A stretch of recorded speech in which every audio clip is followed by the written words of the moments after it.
Hi guys, welcome back. We're going to continue talking about functions today. And we're going to kind of merge this into what we talked about in our graphing chapter. Okay, so remember, a function means each x value has a unique y value. So that means when we have like x is 5, it can't have x5 going to 3 and x5 going to 4. Okay, it has to have its own y value. You can have repeating y values, okay, but we can't have x's with different y values. Okay, so again, we're going to be using our experience with tables and graphs from our earlier chapter to do all these things. Okay, so Kyle plans to enroll in a Spanish class at a language school. They have to pay a registration fee of $100 plus $20 for each hour-long session. The relation between the total amount they pay and the number of hour-long sessions they take is a function. Okay? So let's think of this as a table and then a graph, and then we'll write the equation because we know how to write equations from graphs.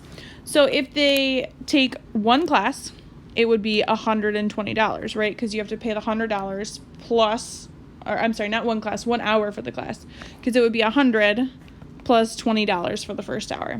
Well, 2 classes would be $100 plus 20 plus 20 again, so that would be $140.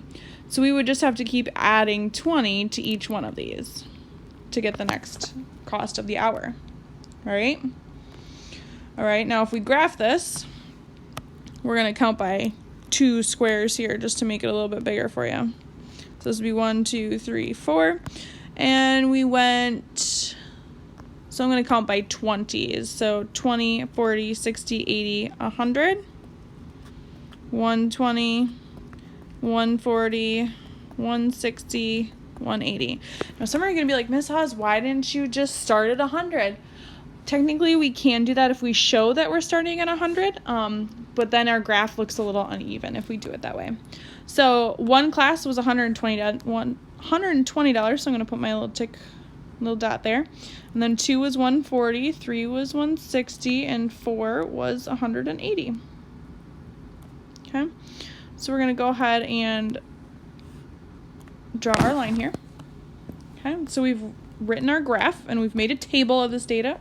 So now we can write an equation to represent how many hours for however many hours we want to take it, right? So remember, we have this formula, y equals mx plus b. Remember, m is my slope and b is my y-intercept, okay? So this y-intercept we see is crossing at 0 and 100, okay? Because that makes sense. If we take 0 hours of classes, we still had to register, right? So we still had to pay the $100 up front. So we're going to have y equals whatever m is, x plus 100, because that's the y-intercept is really our initial value. How much does it cost to get into the place? Okay, so that costs $100.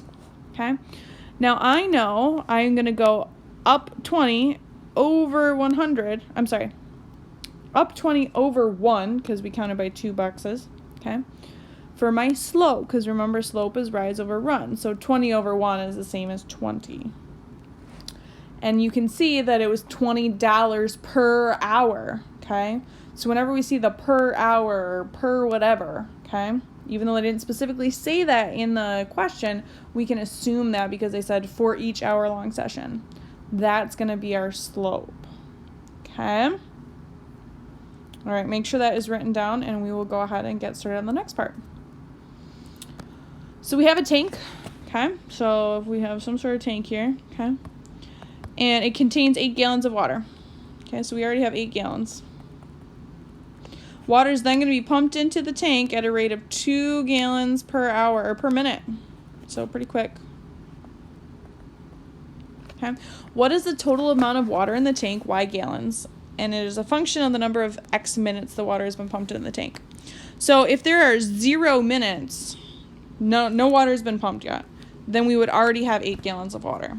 After 1 minute, we would have 2 more gallons of water, so that would be 10. After 2 minutes, we'd have 12, 3 minutes, 14, so on and so forth. Okay? Again, I'm going to count by 2s down here for 1, 2, 3, 4. And when did we get up to 14? So I'm going to count by 2s here. So 2, 4. I'm going to count 2 boxes again just so we can see it a little bit better. 8, 10, 12, 14.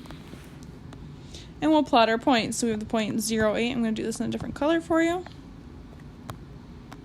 110. We're going to have 212 and 314.